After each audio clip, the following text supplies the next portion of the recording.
Olá, pessoal.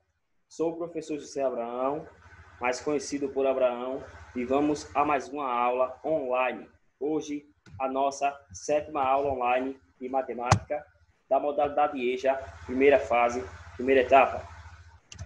Vocês podem estar pegando esse livro aqui e abrindo ele na página 115 para iniciarmos a aula falando do tema manifestações culturais. As muitas culturas do Brasil. Cultura é um conjunto de hábitos, costumes, crenças e comportamentos de um povo. Linguagem, roupa, comida, arte, música, festas e não esquecendo da religião, certo? Nós iremos falar também de situações que envolvam a multiplicação. A diversidade cultural refere-se aos diferentes costumes de uma sociedade, entre os quais podemos citar vestimenta, culinária, manifestações religiosas, tradições, entre outros aspectos. O Brasil, por conter um extenso território, apresenta diferenças climáticas, econômicas, sociais e culturais entre as suas regiões. Os principais disseminadores da cultura brasileira são os colonizadores europeus, a população indígena e os escravos africanos.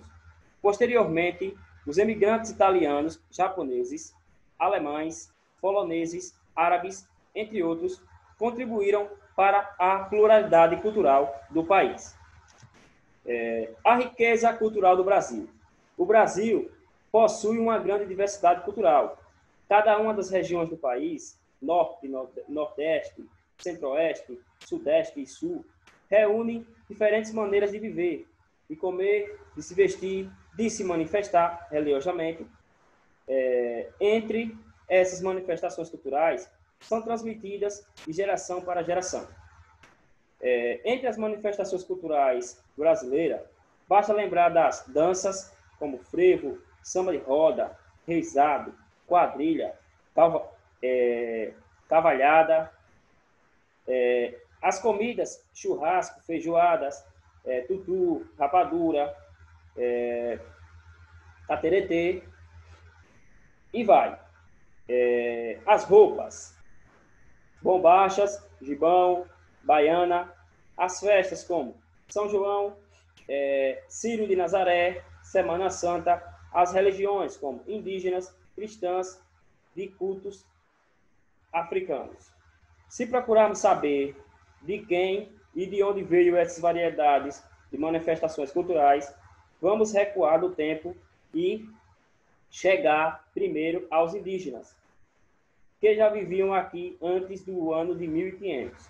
Depois, os portugueses, em seguida, os africanos e, recentemente, os emigrantes europeus, orientais e de outros países da América Latina. O resultado dessa imensa riqueza é o povo brasileiro. Vamos falar um pouco da região Nordeste. As manifestações culturais da região estão danças e festas como o Bumba Meu Boi, Maracatu, Caboclinhos, Carnaval, Ciranda, Coco, Terno de Zabumba, Marujada, Reizado, Frevo, Cavalhada e Capoeira.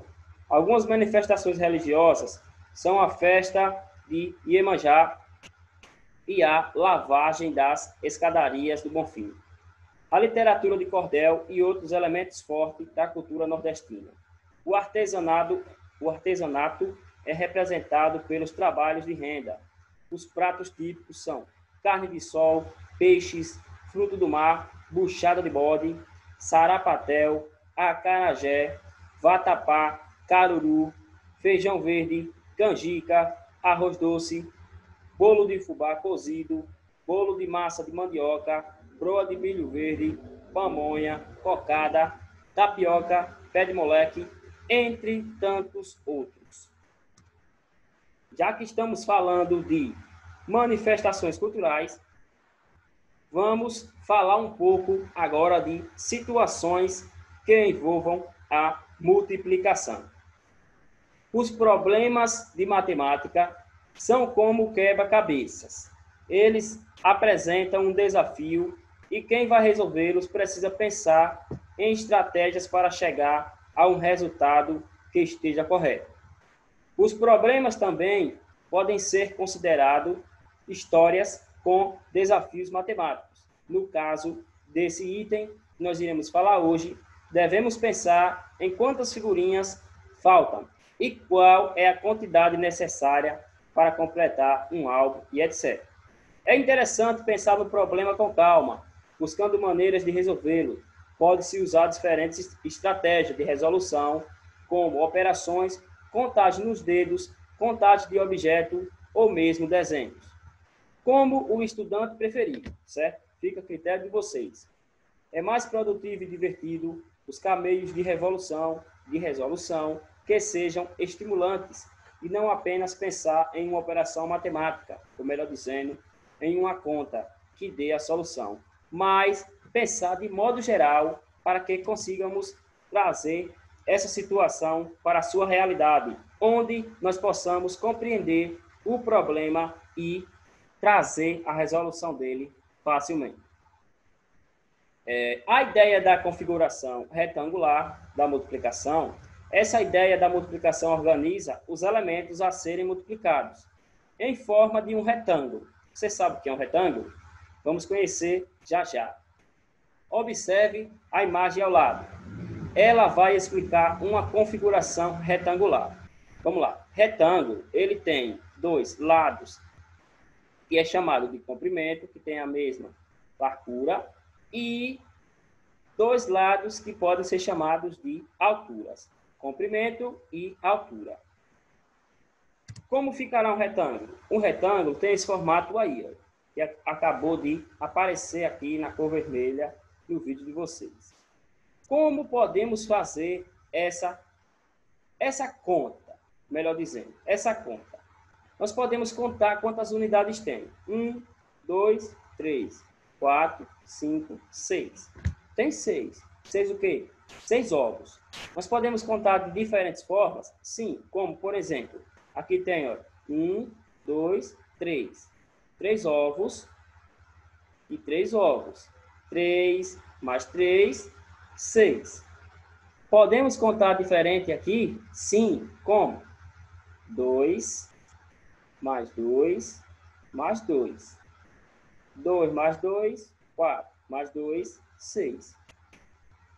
Observe que nós utilizamos a adição de 1, a adição de 2 e a adição de 3.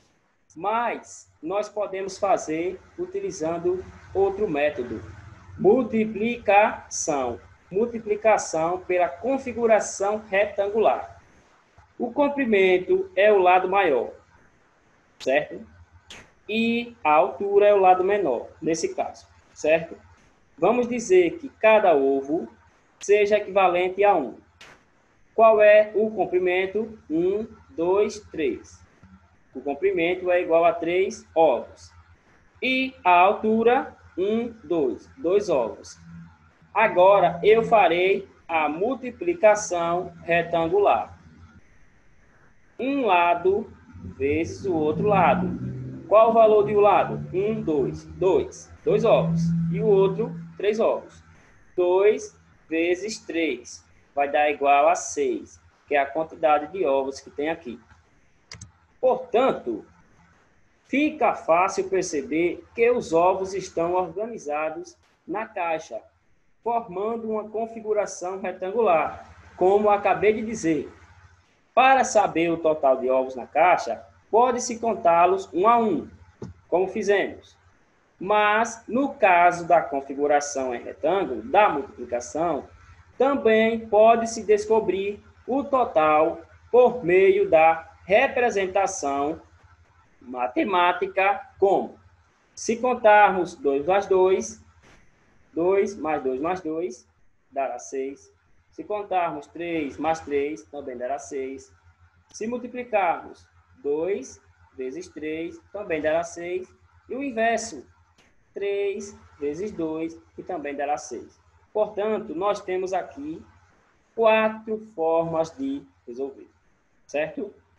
Como se trata de multiplicação, problemas de multiplicação, nós podemos dizer que seria 2 vezes 3 ou 3 vezes 2, que chegaríamos ao resultado desejado. Beleza? E se fosse a essa quantidade de ovos que tem aqui dentro dessa caixa? Inicialmente, vamos contar quantos ovos tem. 1, 2, 3, 4, 5, 6. 6 ovos. Aqui também tem 6 ovos. 6 mais 6, 12. Só que nós fizemos pelo método da adição. Existe outro método da adição? Sim. Como? Observe que nós temos, olha, pareia de 2. 1, 2, 3, 4, 5, 6. Certo? Tem o formato de um retângulo? Sim. Apareceu a marcação vermelha mostrando que tem. Como tem? Olha, 1 de 2, 2 de 2, 3 de 2, 4 de 2, 5 de 2, 6 de 2. Eu vou escrever o número 2 6 vezes. 1, 2, 3, 4, 5, 6. Em seguida, irei somar. 2 mais 2, 4. Mais 2, 6. Mais 2, 8. Mais 2, 10. Mais 2, 12. Cheguei ao resultado. Mas, como se trata de multiplicação, eu tenho que traçar novas estratégias. Como, por exemplo, cada fileirinha dessa aqui tem 6 ovos. Se são 6 ovos, aqui será 6 mais 6. 6 mais 6. Escrevi. Agora vamos lá. O 6 não aparece 2 vezes? Sim. Então eu posso dizer que 2 ovos vezes 6 ovos dará o mesmo resultado. Vamos verificar? 2 vezes 6 dará igual a 12, que é o mesmo resultado. Beleza? Ou então nós podemos fazer um inverso. Quantos 2 aparecem aqui? Vamos lá. 1, 2, 3, 4, 5, 6. 6 vezes 2, que também dará 12. Portanto, nós temos duas maneiras de resolução de acordo com a teoria multiplicação de retângulo, como mostra essa caixa de ovos. Ok? Vamos lá. Em uma plantação, as árvores estão em posição retangular, com linhas 5 e 5 colunas. Com 5 linhas e 5 colunas. Quantas árvores tem no total? Vamos fazer esse cálculo agora. Se são 5 árvores na posição da linha, certo? 1, 2, 3, 4, 5. Desenhei. 1, 2, 3, 4, 5. Também desenhei. 1, 2, 3, 4, 5. Desenhei. Mas nós só temos 3 linhas. E são quantas linhas? 5 linhas. Então eu tenho que desenhar mais. Desenhei. Agora eu tenho 1, 2, 3, 4, 5. 5 linhas. 5 árvores. Aqui 1, 2, 3, 4, 5. 5 árvores. Se a gente for contar todas, vai dar muito trabalho. Então, como faremos? Multiplicação retangular. Eu vou contar o lado da altura e o lado do comprimento. Em seguida, quando eu saber os valores que tem em cada lado, eu multiplicarei um lado vezes o outro e chegarei à minha resposta. Beleza? Vamos lá. 1, 2, 3, 4, 5. 5. 1, 2, 3, 4, 5. 5. 5 de um lado, 5 da altura e 5 do comprimento. 5 vezes 5 igual a 25. Uma coisa interessante que você deve estar se perguntando. Essa árvore que está aqui no canto, essa árvore pertence ao comprimento, certo? Essa mesma árvore também pertence à minha altura. Portanto, ela deve ser contada quando eu for contar a árvore da altura e também ela deve ser contada novamente quando eu for contar a árvore do comprimento. Por quê? Porque ela pertence tanto à altura quanto ao comprimento, certo? encontrei a resposta. 25 árvores no total. Beleza? O desafio da nossa aula de hoje é o seguinte. A multiplicação com a ideia da combinação busca confirmar ou descobrir quantas possibilidades existem de formar pares com duas coleções, combinando-as de modo diferente. Podemos saber o número de combinações entre objetos, utilizando o princípio da contagem. Digamos que você tem 2 calças e 3 blusas ou 3 camisas. E você não sabe quantas maneiras diferentes vocês podem se vestir utilizando apenas essas 5 peças. Para facilitar para você responder esse desafio, eu vou aconselhar você a abrir seu guarda-roupa, pegar 5 peças, 2 calças e 3 blusas ou 3 camisas e tentar fazer casamentos. Como, por exemplo, eu vesti essa camisa vermelha com essa calça preta. Não posso mais vestir esses dois, certo? Vesti uma vez a blusa amarela com a calça preta. Não posso mais, já vesti. Aí vai contando. E em seguida vocês vão verificar quantas opções diferentes você podem vestir, utilizando uma calça preta, uma branca, uma camisa vermelha, uma camisa amarela e uma camisa verde, certo? Ou você pode também fazer utilizando a teoria da multiplicação e encontrar quantas possibilidades. Se uma pessoa tiver as peças de roupa representadas na imagem, de quantos modos diferentes poderá se vestir? Responda esse desafio e manda para seu professor. Desde já, agradeço a você pela atenção. Fiquem todos com Deus. Até a nossa próxima aula online. Caso haja dúvida, o número está aqui no final do vídeo. Você pode estar tirando sua dúvida. Grande abraço. Até a nossa próxima aula.